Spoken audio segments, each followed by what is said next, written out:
The David Pakman Show at davidpakman.com.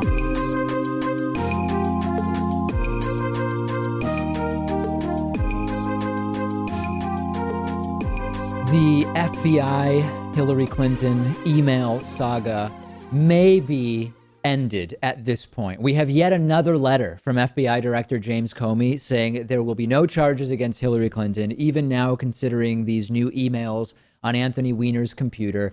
There was initially this press conference some months ago where James Comey announced there would not be charges against Hillary Clinton. The trumpeters, the right, it's all rigged. It's all in the bag for Hillary Clinton. Then last week, we had an additional letter from James Comey saying we found more emails on Anthony Weiner's computer. We are going to be looking into these to see if there's anything related to Hillary Clinton or classified documents that she may or may not have been involved with or that were connected to her email server. All of a sudden, it's not rigged. The FBI, according to the trumpeters, is doing a hell of a job. Absolutely tremendous job. And then yesterday, after hearing from Fox News late last week that an indictment was likely, we had another letter from FBI Director James Comey saying there will be no charges. And of course, now the election is back to being rigged, according to the trumpeters. This was another one of these letters that is very confusing in terms of why we even have this number of letters for an investigation where there are no charges. Came from FBI Director James Comey. I will put part of it up on the screen for you. He said, since my letter, the FBI investigative team has been working around the clock to process and review a large volume of emails from a device obtained in connection with an unrelated criminal investigation. During that process, we reviewed all of the communications that were to or from Hillary Clinton while she was Secretary of State. Based on our review, we have not changed our conclusions that we expressed in July with respect to Secretary Clinton. I am very grateful to the professionals at the FBI for their extraordinary work. What do you think, Pat? I mean, my view is there should never have been a press conference to begin with. That would have made it so there would never have been a second letter to begin with, and there would never have been a third letter to begin with. The FBI should not comment on investigations until there is actually something to report. Well, it's interesting because he was forced to report to Congress anytime that something came up. Right. It looked like they found 650,000 emails, and most of them were from a personal nature. Unconfirmed number, by the way. Right. Yeah. And were emails that had already been looked at. So it's really a sticky situation for Comey. You'd think that this would end the whole investigation for the time being, but you know that the Republicans are going to put her through hearings and maybe even an impeachment trial. Yeah, this may be the end for James Comey, both in terms of dealing with this and also if Hillary Clinton is elected, this may be the end for James Comey's tenure as director of the FBI. That's kind of an issue we'll talk about after tomorrow's election. But the other issue here is that no matter what, if Donald Trump does win tomorrow, it's not the end for the Republicans on this issue. They want more. They love this issue. And if he does win, then you have to point at this as the reason why, because he was so far down in the polls before the story broke. Yeah. And even though this second letter has been released, I mean, it's not enough. It's too little too late to change things. It's not like the FBI now did nothing wrong because 48 hours before the election, they come out and they say all that stuff we did, the entire shifting of the momentum against Hillary Clinton with last week's letter during which early voting was going on. Hey, forget about all that, because now 48 hours before the election, when by some accounts 30 to 40% of the votes have already been cast via absentee ballots and early voting, now we're good because we ended up coming out and saying, hey, there aren't going to be any charges here. How many people were influenced in their votes based on James Comey's numerous statements about this investigation? And then the people saying, oh, David, you're so naive, David. There's no way they could review 650,000 emails so quickly. Number one, they never said it was 650,000 emails. And number two, what do you know if they can do this, if they devote the proper resources? You filter out duplicates using computers. You remove everything that doesn't include Hillary Clinton as either sender or recipient. And then you put a team of people looking at just those emails. This is not so difficult. And as predicted, according to the trumpeters and Donald Trump, the election is now rigged again. How convenient. And I want to talk about that next. If Donald Trump thinks you are with him, you're the best. You're a great guy. It's a terrific organization. It's a tremendous institution doing amazing work. If Trump thinks you're against him, you are a corrupt, evil, bad person, and it's all rigged for Hillary Clinton. And that is exactly what happened after the FBI, after what was a complete abortion of an investigation that should not even have been public to begin with. But James Comey, FBI director, came out and said, okay, Hillary Clinton is cleared. There aren't going to be any charges, period. Republican presidential candidate Donald Trump goes back to it's all rigged. Trump saying that Comey's decision is proof that things in Washington are rigged in Hillary Clinton's favor, saying the following at a Michigan rally yesterday. Right now, she is being protected by a rigged system. It's a totally rigged system. You can't review 650,000 new emails in 8 days. You can't do it, folks. Hillary Clinton is guilty. She knows it. The FBI knows it. The people know it. And now it is up to the American people to deliver justice at the ballot box on November 8th. It's unbelievable. Unbelievable what she gets away with. Hillary Clinton is the most corrupt person ever to seek the office of the presidency of the United States. Hard to read it with a straight face. The investigations into her crimes will go on for a long, long time. Again, Trump now on this, you can't review 650,000 emails in 8 days or whatever. We don't know that it was 650,000 emails, and you absolutely can if you use technology to eliminate duplicates and only focus in on ones where Hillary Clinton is either sender or recipient. That can be done. But even if the 650,000 number is real, there is no obvious rigging here. Donald Trump now has made it completely obvious that the whole rigged election thing, it's not about whether the election is really rigged as he sees it or through gerrymandering or voter suppression. It's PR. That's all it is, Pat. The guy will say wildly contradictory things depending on whether or not it will benefit him. Yeah. And he really has no shame about it. As we can see from his opinions, how his opinions about the same people, when they seem to be Trump friendlies, these are the best people around. And when all of a sudden they don't seem to be friendly to Trump, these are the lowest of the low. These are pond scum, corrupt individuals. And it's Trump. It's all for PR. There's no real value or meaning to this entire rigged election thing. Now, we can't ignore that last week I came to you and told you Fox News reporter Brett Baier went on Fox News and said, my FBI sources, who I won't name, are telling me a Hillary Clinton indictment is likely. I never said it was false. I got a few emails from people saying, David, you're not really citing any evidence when you say Brett Baier's report is false. I never said his report was false. I said it was a report with no actual evidence. It was a report that might just reflect the desires of the anti-Clinton enclave of the FBI that now we know within any reasonable doubt absolutely exists. And indeed, I was right. This report was completely bogus. Fox News embarrassed itself hugely and has had to retract it.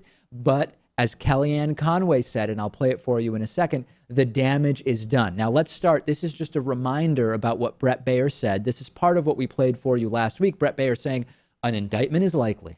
To that later on, and that he downplayed it, and today he said something that suggests that he's changed his tune a bit about Director Comey. This does not sound like something that's going to be completed anytime soon, which suggests that if Hillary Clinton is elected, she will take office with not one but two serious investigations of her past conduct hanging over her. Definitely. And I pressed again and again on this very issue. And these sources said, yes, the investigations will continue. There's a lot of evidence. And barring some obstruction in some way, they believe they'll continue to likely an indictment. Wow. Wow. Brett Baier, thanks, buddy. Thanks for coming across the hall at the end of your show and helping us out. Yeah, Sure. a very serious, a very somber, a very professional and grave Brett Baier, who happened to be saying things that were completely false. He ended up having to apologize for it. These apologies are just the best. I'm going to play part of it for you. I love it. All the time, but especially in a heated election, on a topic this explosive, every word matters, no matter how well sourced. Which brings me to this. I explained a couple of times yesterday the phrasing of one of my answers to Brit Hume on Wednesday night, saying it was inartful. The way I answered the last question about whether the investigations would continue after the election. And I answered that, yes, our sources said it would. They would continue to likely an indictment. Well, that just wasn't inartful. It was a mistake. And for that, I'm sorry. I should have said they will continue to build their case. Indictment obviously is a very loaded word, John, especially in this atmosphere. and no one knows if there would or would not be an indictment, no matter how strong investigators feel their evidence is. It's obviously a prosecutor who has to agree to take the case. I want to be super clear here, right? Because Brett Baier spoke for about 4 minutes. I played for you the key part where he says the indictment thing was wrong. He apologized for the indictment part, but mostly he stood behind the story in terms of, oh, the investigation is growing. It's accelerating, more serious than we thought. Now we know, because of James Comey's most recent letter, that there's just going to be no charges against Hillary Clinton. But even this whole thing about the investigation is way bigger than we think. ABC News reported that, quote, there has been no change in posture for the investigation. NBC News' Peter Williams reported that, quote, FBI officials tell me there has been virtually no movement on the Clinton Foundation inquiry for months and months and months. The entire report was bogus, and Brett Baier, Pat, just apologizing for this one little piece of it. It's almost like an I apologize if people were offended. The indictment thing may not have been true, but everything else is. Well, no, almost none of it was true.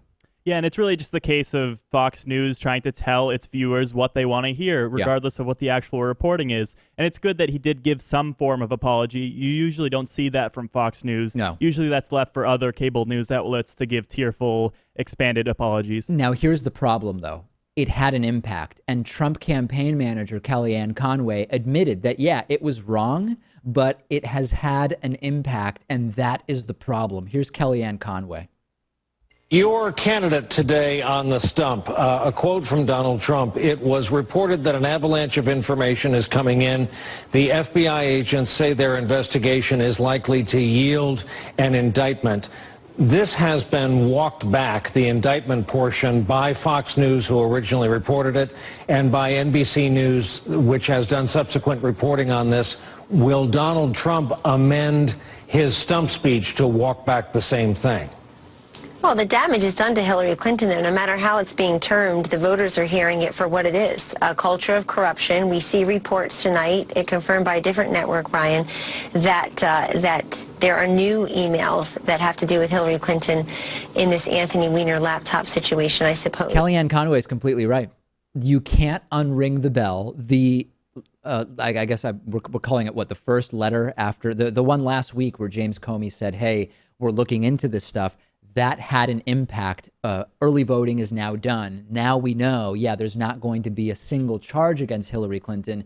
That is a representation of what the Trump campaign has depended on for this entire harebrained run for the presidency, misleading those who are dumb enough to be misled. And it has a real impact. And Kellyanne Conway is right. And it's great that Brett Baier apologized. And it's great that we finally got to the bottom line with James Comey. But this had an impact. Speaking of the FBI and the WikiLeaks emails and John Podesta and Hillary Clinton and the Clinton Foundation and all of this stuff, Rudy Giuliani, former New York City mayor and Trump supporter Rudy Giuliani, short-circuited when he just could not be coherent and actually make any sense around who is he talking to, what did he know, and did the FBI leak information to either the Trump campaign or surrogates like Rudy Giuliani. The FBI is clearly playing politics here. And I know some people are saying, David, they cleared Hillary Clinton. Yeah, they cleared her after the initial announcement during early voting, which absolutely had an impact on voters. Now that early voting is done and 30 to 40% of the ballots have already been cast, now James Comey says, oh, there's not going to be any charges. Rudy Giuliani is in the middle of this thing in a very strange way, saying Friday that he knew that the FBI planned to review more emails connected to Hillary Clinton. Let's look first at this video from Fox News. Or is she lying? In which case, that's Martha Stewart. You get indicted. They weren't allowed to get the medical records. Yeah, of course. Well, you do that to an honest FBI agent. I mean, just an honest guy doing his job. Swore to, he gets angry. Yeah. So this has been boiling up in the FBI since generic. I did nothing to get it out. I had no role in it. Did I hear about it? You're darn right I heard about it. And I can't even repeat the language that I heard. Yeah. So Giuliani in the past has bragged about ties to the FBI. He said there very clearly he absolutely heard about it. And then when he went on CNN, Wolf Blitzer, to give Wolf Blitzer a pat on the back, he did a good job here of saying, well, hold on a second. You have said in the past that you're in touch with current FBI agents, although now you're saying you're only in touch with former FBI agents. The implications of this are huge, which is that if current FBI agents are leaking information about investigations or announcements they are going to be making to Rudy Giuliani, that is the FBI clearly involved in politics in the United States, something they should not be doing. Here is Rudy Giuliani talking to Wolf Blitzer, and he really gets very confused here. To the Inspector General of the U.S. Department of Justice. This morning, Rudy Giuliani, one of Donald Trump's closest and most vocal campaign advisors, appeared on national television and confirmed that he had obtained leaked information about the FBI's review of Clinton-related emails several days before FBI Director James Comey sent his letter to Congress last Friday about this matter. In fact, Mr. Giuliani went even further and bragged about the information he had obtained, stating, quote, "Did I hear about it? You're darn right I heard about it." So they're saying that you confirmed this morning you got this leaked information before the FBI wrote to Congress about the new review he wanted to undertake. That's not correct. I've had no conversations with anyone inside the FBI. I have heard for the last 4 months a tremendous amount of information about the consternation within the FBI, the fact that FBI agents were very unhappy with the way they were being treated by the Justice Department. That's all true. But none of it came from any current I haven't talked to a current FBI agent, as I told you, in the last, at least 8 or 10 months. But did you know, Mr. Mayor, that that Comey was about to make this announcement right to Congress? We did some checking. You were on the Lars Larson radio show the other day, and you said you are getting that kind of information from active FBI agents. So you used that term. Can't hear you, I just want to make sure we're getting that right. We listened to the audio, and you were talking about current FBI agents, at least in that radio interview with Lars Larson. Well, the information I've been getting is from former FBI agents. So you misspoke to Lars Larson? If I did say that, that was wrong. I have not spoken to a on-duty FBI agent about anything. On duty. I guess for the last 10 months. I don't know. This is the best, right, Pat? I mean, first it's former, then it's, well, they weren't on duty at the time. On duty is very different than former. Something very weird here, and Rudy Giuliani did not know how to handle this. And Rudy Giuliani has been out of office now for about 15 years, so you have to wonder if he's kind of glorifying the time when he was in power. But if you were actually in that sort of position where you're privy to these government secrets, you'd handle yourself a lot more diplomatically and be a lot more cautious about what you say. And he has become very, very fast and loose as far as what he is saying and who he is saying it to. And Lars Larson, one thing, another thing here, a third thing to Fox and Friends. None of it makes any sense. At this point, it's too late. It's too late for it to make any difference, but it is very unusual what it was that Rudy Giuliani said about this over time. Numerous times, alluding with different levels of directness to knowing ahead of time what we were going to hear from the FBI. What do you make of it? Let me know on Twitter at @DPakman. The David Pakman Show at davidpakman.com.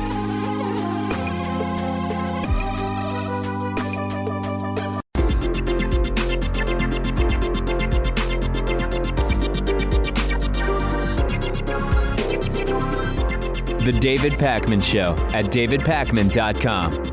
Today's new member of the day is Wesley Simmons. Wesley, thank you so much for being a David Pakman Show member. This is your program in the sense that only because of your support does the program exist, and I would encourage you to do what Wesley did. Be like Wes. Go to davidpakman.com/membership and sign up for membership. And if you want the free 2017 David Pakman Show calendar with your membership at no cost, you can go to davidpakman.com/calendar17. Okay, tomorrow night is election night. We will be doing a live broadcast of the results. I hope you will come hang out with us. I will be co-anchoring with Benjamin Dixon, host of the Benjamin Dixon program. He will be sitting right over there, or maybe I'll sit over there and Ben will sit here. You know what? It doesn't matter who sits where, but we will both be here at the desk. And we also, I'm going to talk to Sam Seder of the Majority Report this afternoon. He is going to be doing his own live coverage, and we're going to try to sort of do part of the evening as a simulcast where we'll bring in Sam or he'll bring us in, and it's all going to be crazy, right? I mean, this could be the beginning of a really, really dark period for the United States. And it could also be a very interesting opportunity, as I've mentioned, to have 12 straight years of Democratic presidents and really to demand from Hillary Clinton that we move to the left. So we will be here doing live coverage, analysis as the reports come in, starting, what do you think, Pat? Probably 7-ish, right? I mean, that's when the bulk of the first polls close. Yeah, there's 2 poll closings at 6 o'clock, but they're Eastern, both yeah. Eastern time, and they're Kentucky and another solid red state, I think Indiana. So we might as well cover it at 7 o'clock. Yeah, I think most coverage is starting at 7 Eastern-ish, and that's when we will be on YouTube Live. That will be the place. YouTube.com/The David Pakman Show, as well as on the Benjamin Dixon Show channel, and of course Sam's channel. And I will remind you, in the midst of all this, don't forget to get your 2017 David Pakman Show calendars, which are comic book themed, all original comic book art. All of your favorite politicians and cast members from the David Pakman Show, unless Pat is one of your favorites. In that case, he's missing from it. But we've talked about that. Pat's okay. They're all featured in the calendar, davidpakman.com/calendar17. It was brought to my attention that there is a documentary called The Sociopath, and it is about the Republican nominee, Donald Trump, and it is by Ben Howe. And interestingly, the David Pakman Show is featured twice in this documentary. A bunch of people emailing me. The film was released over the last few days, I believe. They did a GoFundMe crowdfunding campaign. They ended up $1,000 short of the $30,000 goal, but the film was made. It is excellent. It is very, very good. We appear in it twice, and I encourage you to take a look at it before the election. Just search YouTube for Ben Howe. That's Howe. The Sociopath. Let's take a look at the 2 clips where we appear. Here's the first one. Just call them Republicans Against Trump, or RAT for short. They will come over, George, as soon as they get in line. He's been atop the Real Clear Politics average of national polls for 3 months straight. Oopsie doopsie. The Republican Party is in an utter panic over what is happening with Donald Trump. In other words, the fact that Donald Trump continues to lead national polls. On the Republican side, Donald Trump. And a second moment where we are featured in Ben Howe's Donald Trump documentary, The Sociopath. Let's take a look at that second clip. His charitable giving is at best undocumented, at worst a lie. Donald Trump's campaign has repeatedly emphasized his generosity. He has, quote, given millions of dollars away. The Washington Post did a really good investigation into Trump's claimed donations and his actually provable donations. Is this essentially saying that Trump did not personally make charitable donations? This show is so much better, Pat, with ominous music playing behind it. We should just have ominous music playing the entire show. And I also enjoy how it cuts into a super close-up shot of just your face when you're really getting to the punchline. Extreme close-up. Yeah, check it out. The Sociopath. Ben Howe is the filmmaker. The David Pakman Show appears in it a couple of times, and it's really, really good, and it's worth watching. So the Donald Trump campaign is playing up that there was an assassination attempt against Donald Trump. It was actually a 33-year-old guy named Austin Kreitz who was beaten up at a Trump event for holding a sign that said Republicans against Trump. He said he was kicked, punched, and choked, fearing for his life when the crowd turned on him at a Trump rally in Reno, Nevada. There were panicked scenes at the Trump rally, apparently prompted by shouts from at least one person that someone has a gun. So it seems as though there was a shout that someone has a gun. Austin Kreitz was there holding a sign that said something along the lines of Republicans against Trump. People start fleeing to the back of the auditorium. Secret Service gets all over Trump and rushes him off the stage. We have video. I'm sorry it's not great for people who are just listening on the radio stations and the podcast. It's just 20 seconds, then we'll continue with the story. By the way, folks, while we're at it, great.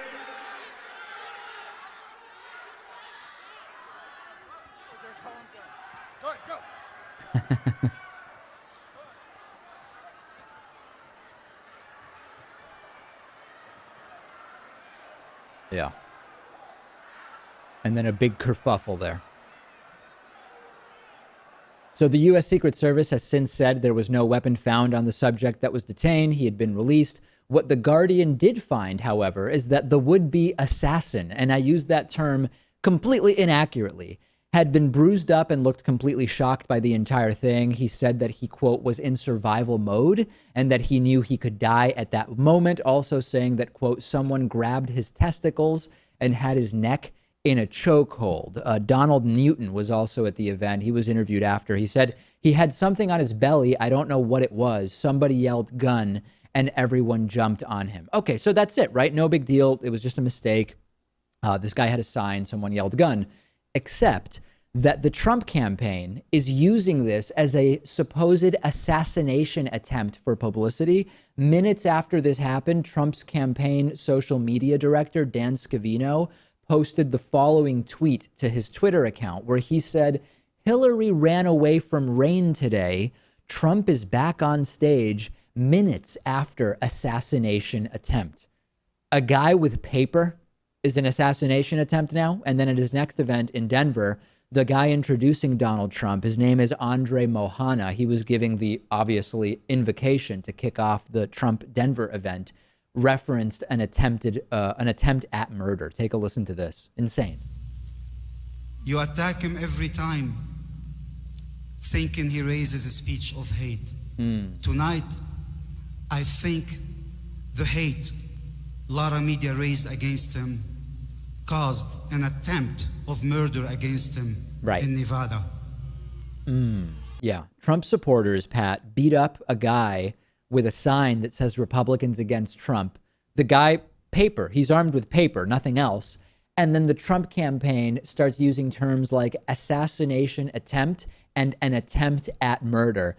This is the Trump fantasy land that they are all living in, isn't it? And Donald Trump is one of the most unpopular presidential candidates of all time. So something like this could happen. I mean, look no further than Robert F. Kennedy when he was under an assassination attempt. But the fact that this was perpetrated by a Republican and there wasn't even a weapon there, I mean, that's just really ridiculous. Well, you know, people have started to say, David, look into this guy, Austin Kreitz. Is he really a Republican? Because he shows up somewhere in the Podesta emails. Well, that was debunked, but his name, I guess, might be mentioned in the WikiLeaks, in some WikiLeaks emails that have been released. It's not really clear. The point is, whether he's a secret Democrat or a Republican or connected to whoever, the guy was armed with nothing more than paper, and it is being promoted, used for PR by the Trump campaign as an assassination attempt. I don't see, Pat, how it's relevant whether or not this guy's name shows up on some list. Right, and they're just trying to chalk up sympathy for his campaign because as it looks now, he has a very slim chance to win. I hope you're right. Tomorrow, we're not doing it today because we would just do it over again tomorrow on Election Day. I've been looking so closely at all of the polling and data. Tomorrow, I will be presenting to you my electoral map prediction. We will be looking at state polls. We will be looking at all of the different analyses and predictors. I guess generally I still agree. Hillary Clinton is the one who is best positioned to win. The electoral map particularly makes that case for her better than the national polling, which has absolutely tightened. Donald Trump could win tomorrow, and we will be presenting all the data to you tomorrow. If you have any questions, concerns, ideas about this story or any others, discuss it with us on our Reddit discussion forum at davidpakman.com/Reddit. That is REDDIT. The David Pakman Show at davidpakman.com.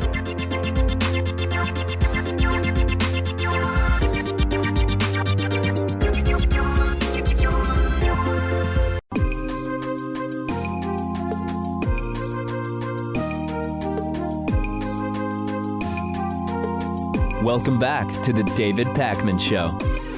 I'm joined today by Gretchen Bakke, who is author of The Grid, The Fraying Wires Between Americans and Our Energy Future. Gretchen, it's so great to talk to you. You know, we talk so much about the move towards alternative and renewable sources of energy. We talk about the political implications and the sort of economic implications. But one thing that's often missing from that conversation is sort of the reality of the electrical grid that we're working with and some of the limitations that exist and will sort of have to be dealt with if we really want to move away from fossil fuels, which I believe that we should be trying to do. Let's start as broadly as you want to. I mean, what are some of the limitations that need to be considered?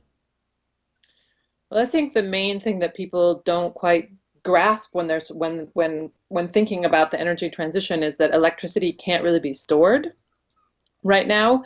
And what that means is that as it's made, it's used. It's this very instantaneous product. So as it's made, it's used. And that means that if we make it with something like coal, it's a very steady production, and if we make it with something like wind, it's a very unsteady production, because the amount of electricity changes as the rate of the wind blowing changes, and so that's called variable generation. And it's the more of it that we put into our grid.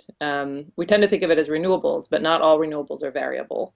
And the more we put into the grid, the harder it is to manage this sort of perfect balancing of how much electricity we use in any instant and how much electricity we produce in that same instant, because electricity is essentially instantaneous. So almost never more than a minute between when it's made and when it's used. And this is particularly relevant for people who already have or are thinking of moving to solar power in their home, unless you actually have a means of storing electricity, right? Unless you have an actual battery setup, any excess electricity that is harvested by your home solar system is not stored for your future use, but rather goes back into the grid. And as you mentioned, is almost instantaneously used by someone else. I mean, is that generally the way that it works? Yeah, and I think that's one of the things that I was really confused about for a long time, was why people could have diesel generators and seemed to be like when there was a blackout, they would be able to power things in their house. But if you have solar panels, you can't. And like many people, I thought that was something that the utilities were somehow scheming to make it that you couldn't go off the grid completely. But actually, diesel generators have all these very heavy pieces inside of them. And so when you turn on a light switch, there's a kind of inertial force inside the generator that allows it to balance your house. So the power you have on or turning off at any moment, it has to be balanced by the amount of electricity that generator is producing. So again, the fossil fuel and then this heavy piece of equipment enable you to run your house even without storage. Whereas solar panels, obviously you're not going to have any power at night. But even so, you turn on your light, there's no way for a solar panel to adjust to that without some kind of storage. So you turn on a light, you're asking for more electricity from that system, but that system is just producing electricity based on how much sun is hitting it at that moment. And we don't even think in terms of like, okay, it's midday and it's really sunny, so I'm going to run everything right now, right? Our fridge turns on, our freezer turns on, it goes off, we turn on the lights, we turn them off. And all of that has to be balanced in some way by something. And right now that something is the grid. And people like the grid. There's not really a strong movement, I think, against the grid, but there is this sense of like, why can't I be energy independent? And the reason for that is when you turn on a light and you have solar panels, that extra electricity needs to come from somewhere, so it comes through the grid. And if the grid is down, then it doesn't come from anywhere. And as part of the path forward on this, I mean, Elon Musk from Tesla has talked about the home battery systems that they're working on that within a few years, he says, will be relatively affordable. I mean, is that the type of solution that you see as the most likely to this problem? I think it's very hard to see the future, because I think that people really like the idea of being part of a larger electricity system. It was very rare in my research that I found people that wanted some kind of energy, wanted to be isolated all the time. They're happy to produce for the grid. Solar panels in particular are like very happy to produce for the grid during the daytime, to draw from the grid at nighttime. So I think that there is a possibility, certainly with those home battery storage systems, that you could be energy independent all the time, so you wouldn't need the grid at all. But I think what's more likely is that people will start to use those so that they have power when the power is out on the larger system. Interesting. And that was a lot of what was happening when I was doing my research, is that a lot of the frustration I found with the electricity system, part of it was this feeling of like, we want more renewables, which is very hard to manage. And I think there's a lot of work going in that direction by people who do manage the grid right now, but not fast enough, right? There's a lot of anger with the utilities in particular for not making that transition quickly enough. But the other big frustration was, my power's out all the time. I have solar panels. Why can't I just have my power be on? Like, why do I have to also have a diesel backup generator? So this movement from producing power independently, but also trying to be green at home and wanting the larger electricity system to be green as well. So if we step aside a little bit from the storage aspect of it, I'd love to talk a little bit about some of the other ways in which the grid is relatively susceptible to outside forces. I mean, we have mostly in this country elevated power lines where anything from weather to a squirrel can cause pretty significant interruptions. Is that one of the biggest sort of liabilities in the American electrical grid right now? You mean the power lines being above ground? Yeah.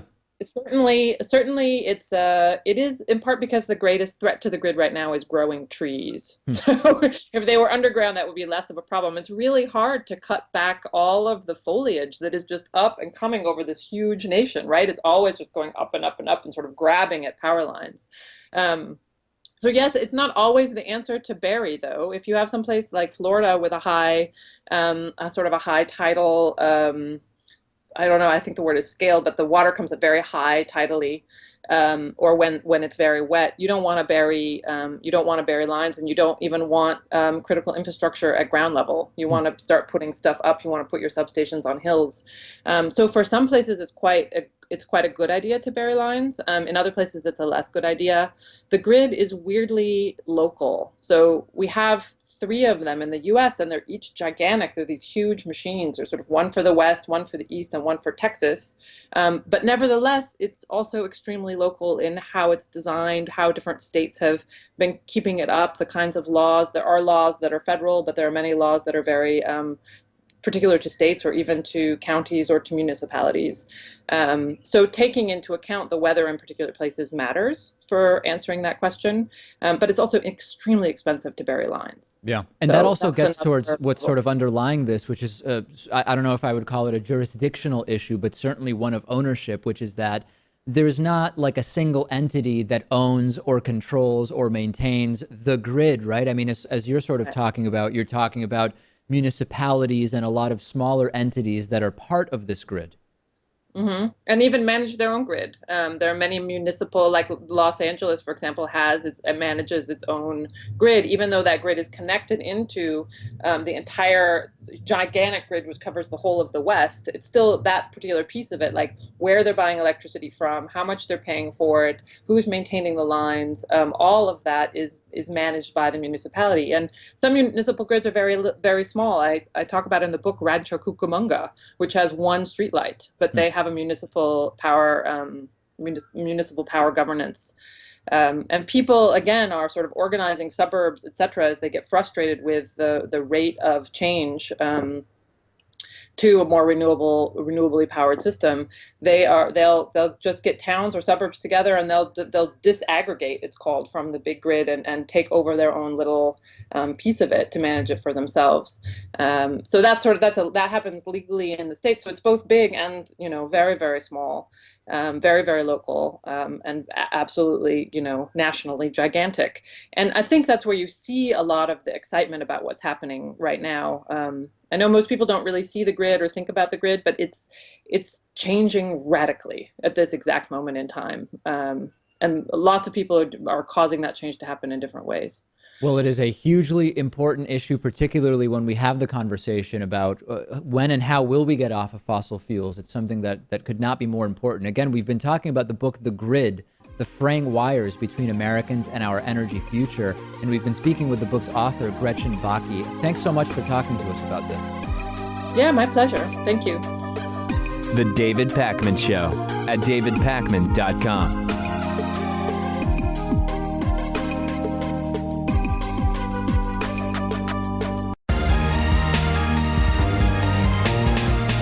The David Pakman Show at davidpakman.com.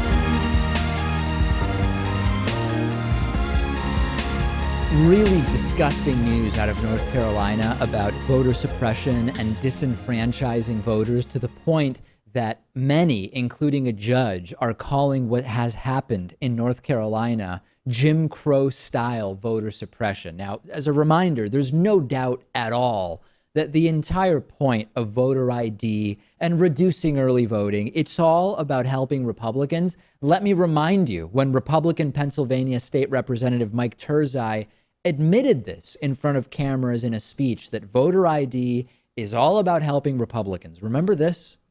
We are focused on making sure that we meet our obligations that we've talked about for years. Pro-Second Amendment, the Castle Doctrine's done. First pro-life legislation, abortion facility regulations in 22 years, done. Voter ID, which is going to allow Governor Romney to win the state of Pennsylvania, done. So it's no surprise. And we know about the insanity of what has gone on in North Carolina, and I will tell you about some of the latest revelations there. Number one, the Elections Board Chairman, Bill McAnulty, tried to open a Sunday voting location. It was in a mostly white county where there were areas of black churches where black church members were going to go vote after Sunday services. And Republicans instantly called Mr. McAnulty a traitor. Following the blowback from the Republicans, McAnulty withdrew his support for the Sunday voting site. We've also learned that there has been a very active effort by North Carolina Republicans to push against early voting, to lobby for shorter voting hours for early voting on weekends and evenings. And then there is also the push generally to reduce the number of locations, increase the number of ID requirements, etc. We generally knew that. So what's the news? Well, the news is that Reuters has now obtained emails through a public records request.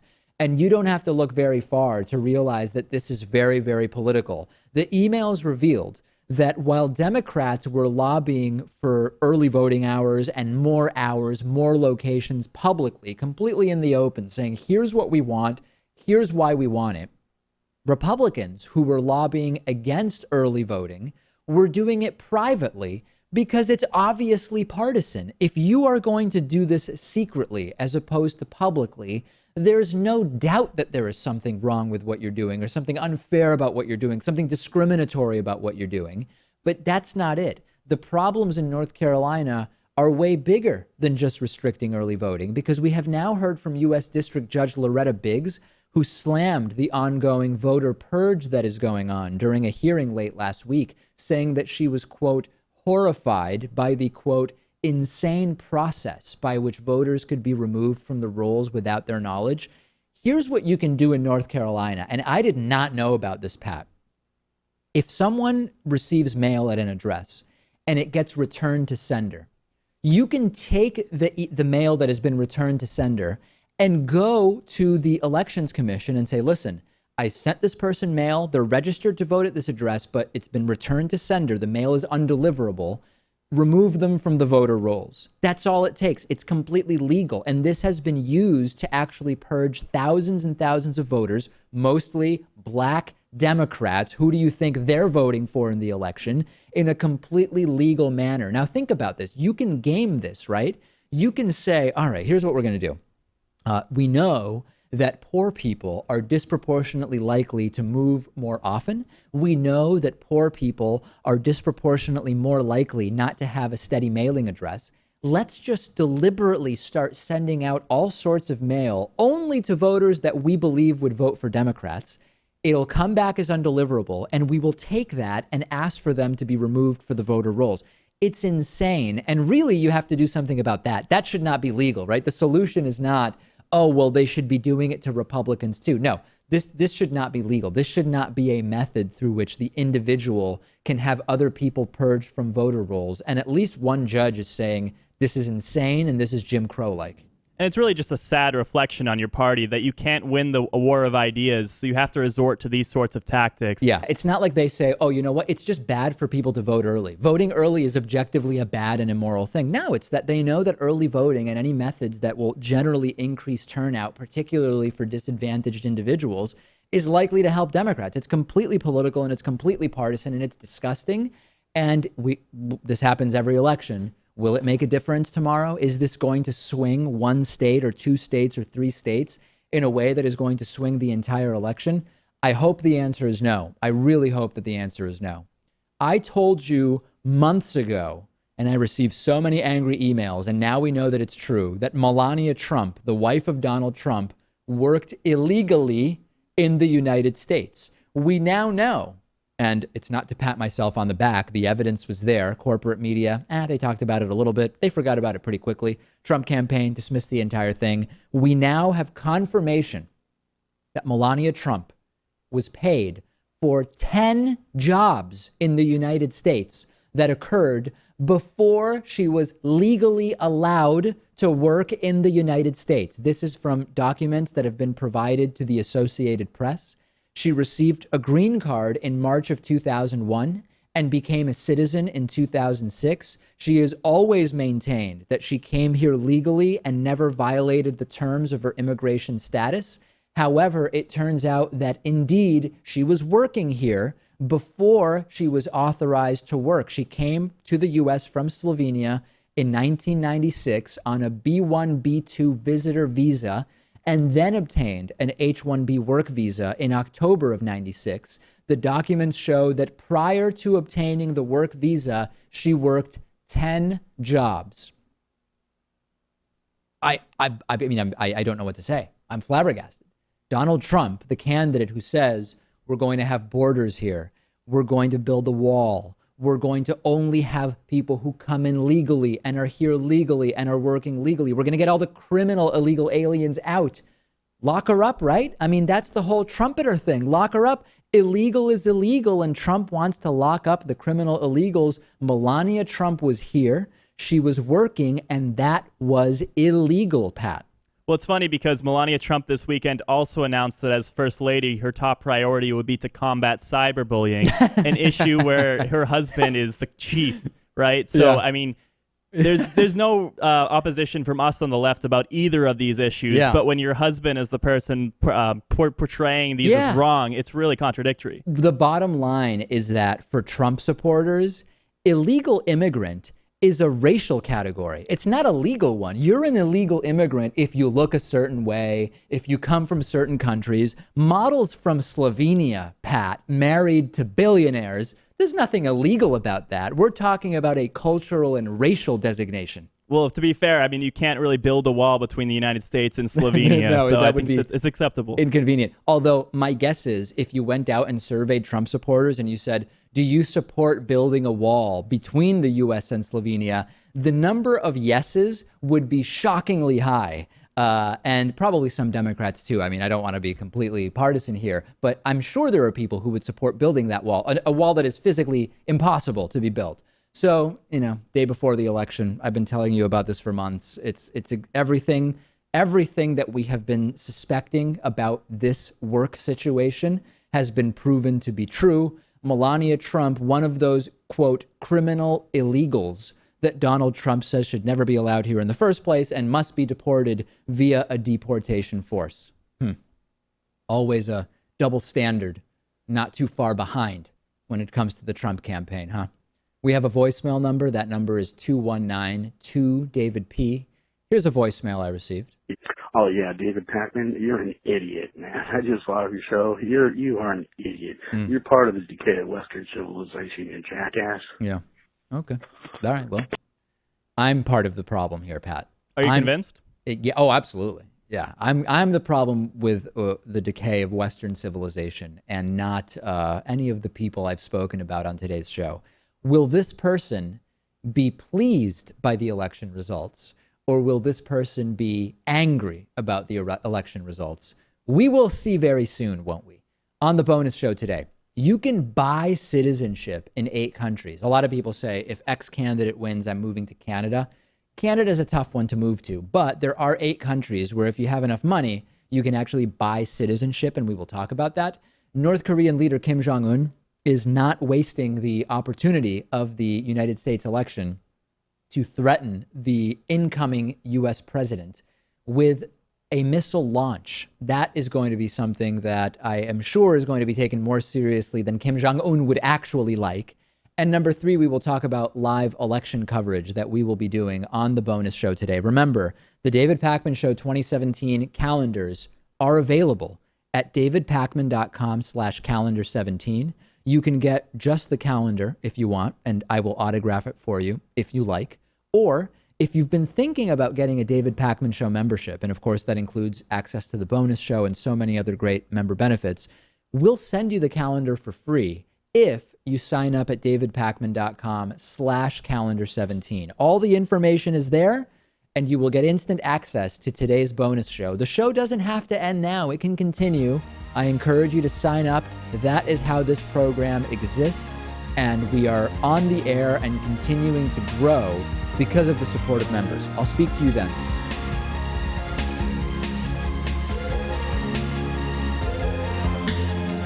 The David Pakman Show at davidpakman.com.